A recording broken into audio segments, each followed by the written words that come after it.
साथी और हमारी बहनें नीचे जाओ। यहाँ पिछले 2-3 दिन रहा है और जो समस्या है यहाँ पे भी मंच पे है, जितने लोगों ने भी बात की, कल भी बात की,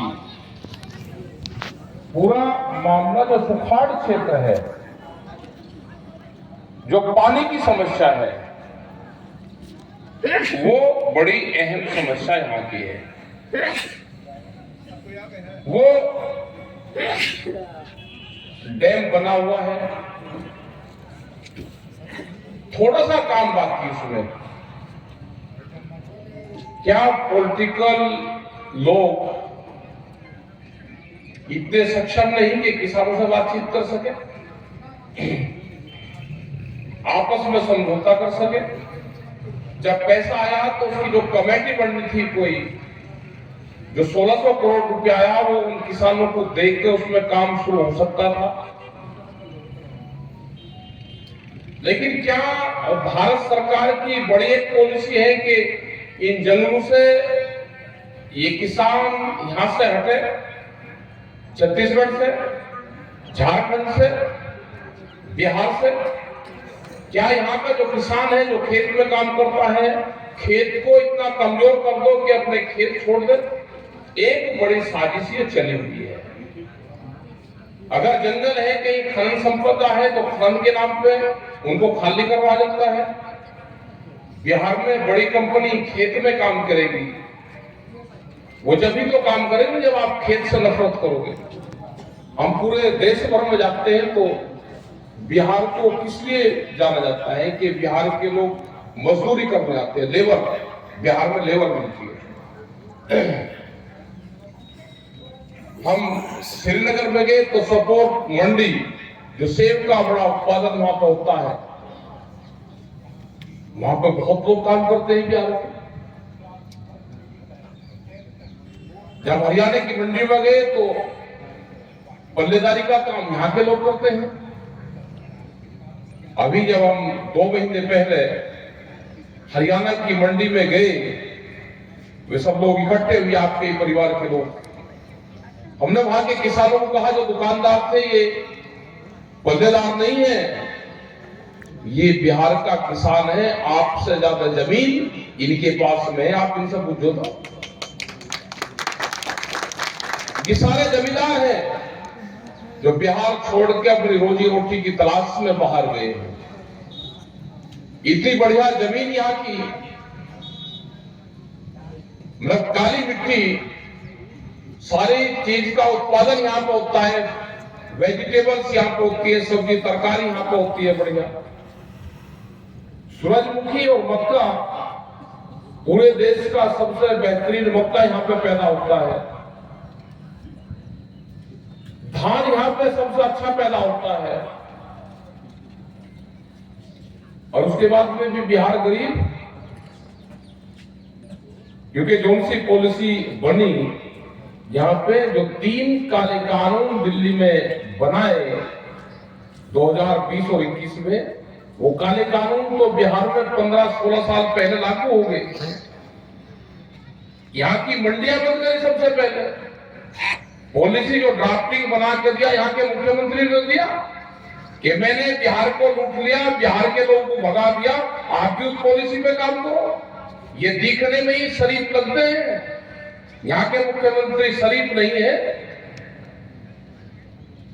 सबसे पहले तो जमीन लूटने का काम और बड़ी इंडस्ट्रीज को जाने का काम तो इन्होंने तो किया। यहाँ पे एक आंदोलन इसके साथ साथ ये भी चले कि जो बाजार समिति है, मंडियां हैं, वे बहाल हो। क्या किसान का प्लेटफॉर्म तोड़ने का किसी को हक है? मंडियां जो बाजार समिति है, किसान का प्लेटफॉर्म है। क्या ट्रेन बगैर प्लेटफॉर्म के रुक सकती है?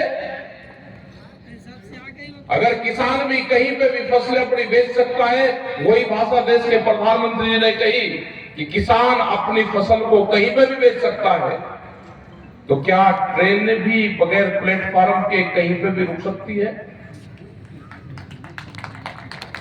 हमने कहा कि थाने डीएम का ऑफिस, डीसी का ऑफिस, एसएसपी, पुलिस स्टेशन, उसमें फसलें बिकेगी।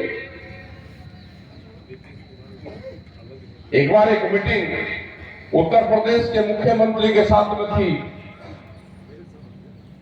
गन्ने का इशू चला हुआ था। 12 अधिकारी वहां पे बैठे थे अलग अलग डिपार्टमेंट के। उन्होंने कहा कि गन्ना हम पूरा खरीद करेंगे। मगर जी गन्ने की तो खरीद हो जाएगी, गन्ने में कोई दिक्कत नहीं है। गन्ना किसान 2 जगह अगर ले जाना सीख लगा तो गन्ने खेत में खड़ा ही नहीं रहेगा। तो एक अधिकारी ने बहुत जल्दी करी कि गन्ना एक तो शुगर फैक्ट्री में जाता है, दूसरा आप बताओ दूसरा कहा जाता है?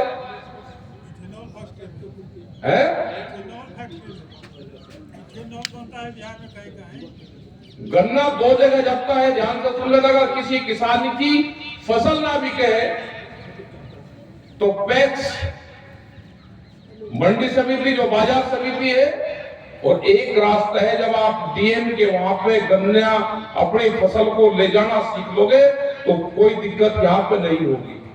वो डीएम के ऑफिस में सबसे बढ़िया मिलता है। कोई लेकर गया डीएम के ऑफिस में नहीं।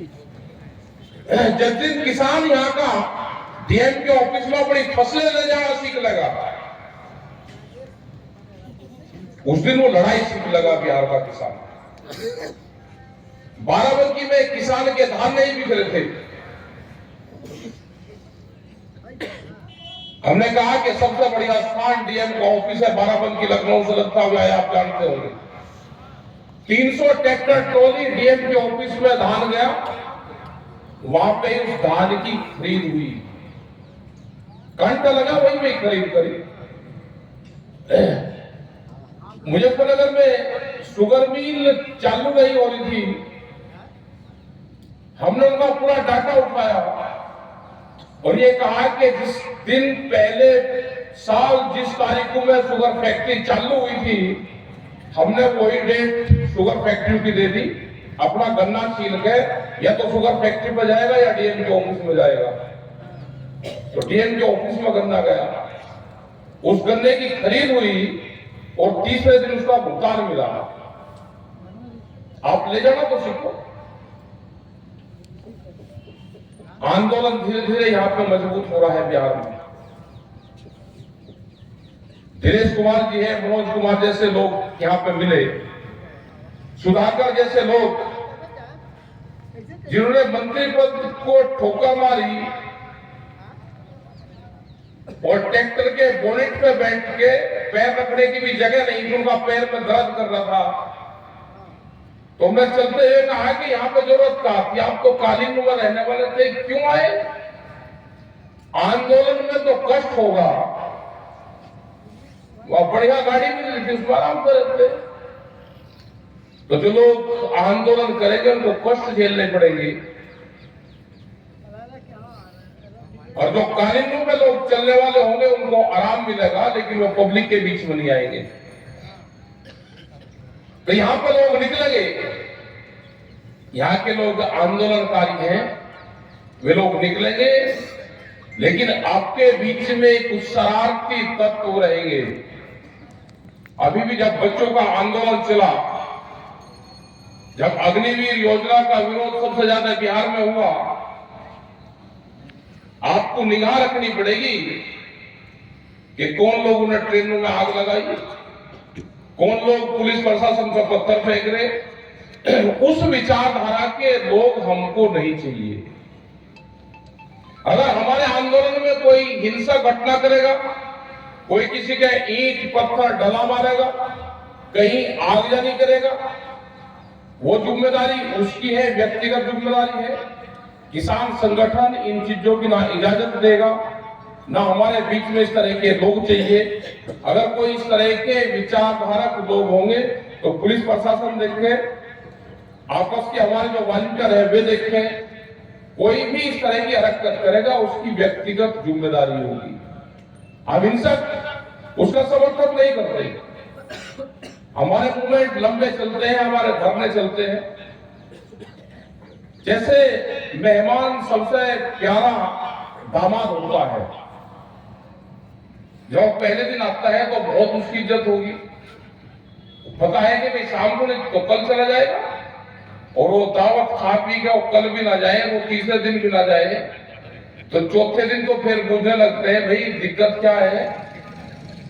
अगर घर का मेहमान दामाद ही 8 दिन झोला टांग के खूंटी पे और घर के बाहर ही लेट जा, भाई जी मैं तो जाना ही नहीं, मैं तो यही रहना, तो वही खराब लगने लगता है।